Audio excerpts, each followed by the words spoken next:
तो आपको बोला गया determine the amount of CaCl2। अब देखिए अमाउंट का मतलब मोल से भी आप निकाल सकते हो और ग्राम से भी निकाल सकते हो, तो हम दोनों में कैलकुलेट करते हैं, राइट। वैसे अमाउंट को मोल्स में भी हम कंसीडर कर सकते हैं। Determine the amount of CaCl2। So here phi is equal to ICRT. पाई की वैल्यू आपको दिया हुआ है एटमॉस्फेरिक प्रेशर एटीएम में दिया हुआ है 0.75 ATM. Osmotic pressure is 0.75 ATM. Calcium chloride का क्योंकि केस है तो जब भी आयनाइज होगा तो it will give you Ca2 positive plus 2Cl negative. means I would be number of particle after dissociation। कितने हो रहे हैं बच्चों? 1 and 2, that is 3। ऐड कितना किया आपने? 1, so I would be 3। concentration moles per liter, moles upon 2.5 liter of water। और R की वैल्यू आप 0.0821 लगाने वाले हो क्योंकि आपको प्रेशर एटीएम में दिया हुआ है and temperature is 27 degree Celsius. तो you will add 273 and it will give you 300 value. नहीं, आई की वैल्यू तो आपको बेटा खुद ही लगाना होगा ना। आई की वैल्यू तो आप खुद प्रोडिक्ट करेंगे। अच्छा यहाँ दी हुई है, अरे दी हुई है, वेरी गुड। यहाँ पे आई की वैल्यू आपको दी हुई है तो आप वही यूज करोगे। अगर नहीं दी होती तो वहां लिखा होता तो अंडरगोज कंप्लीट डिसोसिएशन। या तो आई की वैल्यू में दी हुई है तो आई की वैल्यू जो दी हुई है वही लगाएंगे, और अगर नहीं दी होती तब हम I3 लगाते हैं। Right, you are right. तो यहाँ पे मैं जरा देख नहीं पाया। So I should be 2.47 because it is already given. अगर नहीं दी होती ना तो हम ये एज्यूम करके चलते कि ये कंप्लीट डिसोसिएशन में जा रहा है और आई की वैल्यू ऐसे केस में 3 हम लगा। ठीक, आप सभी ने कैलकुलेट कर लिया है और नंबर ऑफ मोल्स आपने मुझे बताए 3.42 आपने ग्राम निकाला है सीधे, अच्छी बात है। तो यहाँ से तो मोल्स आ जाएंगे आपको, और मोल्स जब आ जाएंगे तो आप ग्राम निकाल सकते हो। Moles into molar mass, calcium का 40 यूज कर देना और Cl का 35.5 इंटू ये आप, ठीक है। तो इससे आपको ग्राम में आंसर आपको मिल जाएगा। आप अगर मोल्स में भी आंसर निकालेंगे तो आपको पूरे नंबर मिलने चाहिए क्योंकि अमाउंट का मतलब ही होता है मोल से, लेकिन ग्राम में भी हमसे पूछा जा सकता, कह सकते हैं। तो आपका ये कैलकुलेट करने के बाद आ रहा है 3.42 ग्राम। राइट, 2.21 की बात चल रही है। इसमें आपसे ये कहा गया कि दो एलिमेंट्स हैं, एक A और एक B। When 1 gram of A is dissolved in 20 gram of benzene, it lowers the freezing point by 2.3 Kelvin. And when 1 gram of AB4 is mixed in 20 gram of benzene, it lowers the freezing point by 1.3 Kelvin. They are trying to ask atomic masses of A and B। आपको इस data की help से जो A और B के atomic masses हैं वो पता चलते हैं।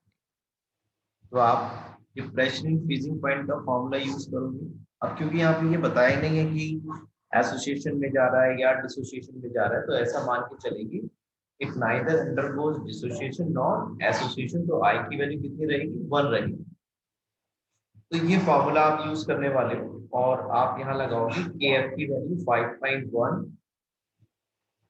ग्राम 1000, डेल्टा TF is 2.3 और कैपिटल W is 20। राइट। एक इक्वेशन तो आपने यहाँ बना ली, यहाँ से आप AB2 आप बताओ, किसी बच्चों ने AB2 अगर कैलकुलेट किया तो बताओ। Very good, 110.86, very good, it is 110.86। आप इसको मोलर मास बोल रहे हो, है ना, तो ग्राम पर मोल में यहाँ से आंसर आ जाएगा। लेकिन अगर आप बोलोगे मॉलिक्यूलर मास तो इसका आंसर 110.86 यू लिख दीजिएगा, ठीक है। तो आप क्योंकि एटॉमिक मास से पूछे तो हम यू में लेके चल रहे। फिर आप क्या करने वाले हो, फिर आप निकालोगे MAB4 और उसका formula KF into small w into 1000 upon capital W into delta TF। KF की वैल्यू देखो आप वही लगाओगे, बेंजीन ग्राम 1 ही है इसके भी, और कैपिटल W आपको 20 ग्राम ही दिया बेंजीन का, और यहाँ पे डिप्रेशन कितना हो 1.3। ऐसा करके आप AB4 भी निकाल पाओगे। वो आ रहा है सीधी 196, हाँ ठीक है, ये 196.16 ग्राम पर मोल बच्चों आ जाएगा ये, राइट। ये तो मोलर मास हो गया, क्योंकि इस फॉर्मूले से जनरली मोलर मास निकालते हैं, और जब आप मोलर मास को यू में लिख दोगे then it will give you molecular mass. बस अब आपके पास दोनों के मॉलिक्यूलर मासेस आ गए। अब आप दो इक्वेशन बनाओगे। देखो AB2 की इक्वेशन में कैसे बना सकता हूँ, A+2B is equal to molecular mass of AB2, ऐसे निकालोगे। A का atomic mass plus atomic mass of B into 2, ये आपको क्या देगा, molecular mass of AB2। Similarly we can form this equation for AB4, MAB4। ये दोनों वैल्यूज हमने पता कर ली, इसको इक्वेशन में पुट कर रहे हैं हम लोग। A+2B is equal to 110.86, A+4B is equal to 196.16।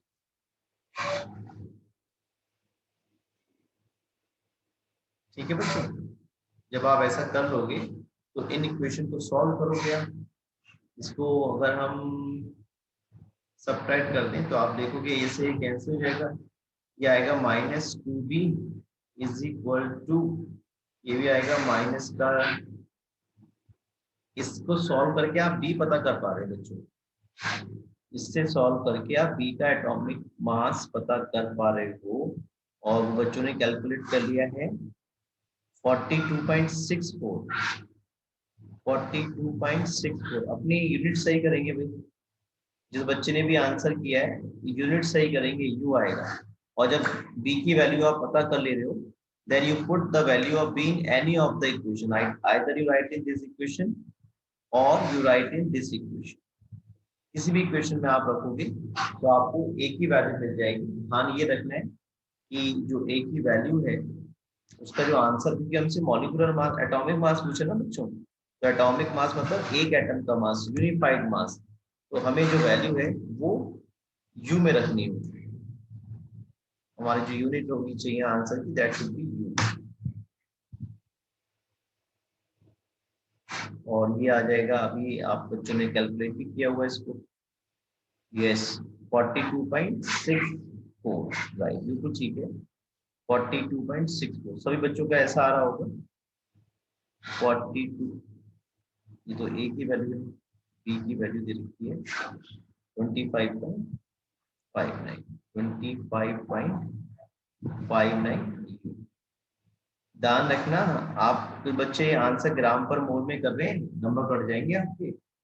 आपसे मोलर मास नहीं पूछ रहे, आपसे मॉलिक्यूलर मास पूछ रहे हैं, एटॉमिक मास, ठीक है। एटॉमिक मास आपसे पूछे तो एटॉमिक मास की यूनिट आप यू रखोगे, ना कि ग्राम पर मोल।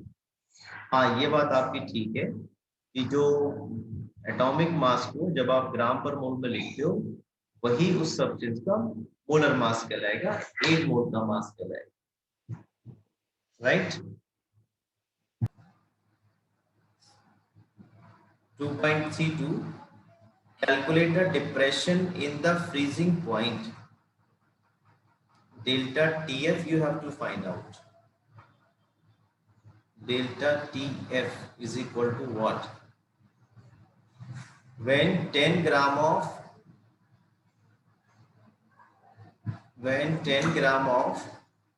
this is your 1 2 3 4, this is your 2-chloroacetic acid. इसका मोलर मास निकाल लेते हैं भाई. Molar mass of 2-chloroacetic acid, carbon कितने हो गए? 4 हो गए. H 3 2 5 6 7 4 2 और Cl एक है आपके पास. ये इसका मॉलिक्यूलर फॉर्मूला है और इससे मोलर मास हम निकाल पा रहे हैं. 12 × 4 48 + 7 16 2 जा 32 और ये 35.5. इससे हम ऐड कर ले रहे हैं. 5 ये आ गया, 8 और 7 15 2 17 और 22 2 कैरी हो गया और 4 2 6 और 6 12 122.5 ग्राम आ गया इसका मोलर मास. वेरी गुड, सिद्धि ने निकाल भी लिया. Very good. अभी चेक कर लेते हैं सिद्धि, और किसी बच्चे ने भी कर लिया है. 0.647 डिग्री. चलो चेक करते हैं, आप लोग थोड़े थोड़े वेरी कर दें. और W जो है आपके पास 250 ग्राम ऑफ वाटर.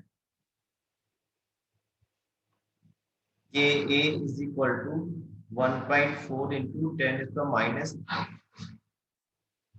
K दिया हुआ है और KF आपको दिया हुआ है 1.86 यूनिट मैंने लिखा, किलो केल्विन पर मोल इसका दिया, किलोग्राम केल्विन पर मोल को दिया. तो भाई फॉर्मूला तो बहुत आसान है हमारे पास इसको सॉल्व करने का. क्या है वो फॉर्मूला? वो फॉर्मूला है हमारे पास ये वाला, डेल्टा TF ये निकालना है हमें, is equal to KF into small w into 1000 upon capital M into capital W. तो भाई देखो डेल्टा TF निकालना है. KF दिया है 1.86, स्मॉल w दिया है 10 ग्राम into 1000 upon molar mass we calculated to 122.5. Mass of solvent is given 250 ग्राम. तो बहुत आसान है, डेल्टा TF आ जाता. लेकिन क्योंकि ये इलेक्ट्रोलाइट है, so we have to use I in this formula. तो I अगर पता चल जाए तब ये प्रॉब्लम सॉल्व होगी, तब डेल्टा TF पता चलेगी. अभी I पता नहीं है तो उसके लिए थोड़ी सी मेहनत करनी पड़ेगी. वो क्या करेंगे उसके लिए? हम देखिए, उसके लिए हम ऐसे चलेंगे. ये compound CH3 CH2 CH Cl COOH, when it ionizes it gives CH3 CH2 CH Cl COO negative plus H positive. देखिए इनिशियली अगर ये 1 था तो ये आयनाइज नहीं हुआ होगा टाइम 0 पर, but at equilibrium suppose it undergoes dissociation, it's degree of dissociation is alpha. ये अल्फा टूटा बच्चों होगा, ये कितना बचेगा? 1 - अल्फा, ये अल्फा और ये अल्फा. और अगर हमें concentration भी पता है, we can find out the concentration of these species also. So we multiply by C in the number, it becomes C alpha, it becomes C alpha. तो ऐसा करने पर हम Ka निकाल पाएंगे. Ka is equal to C alpha into C alpha. K is called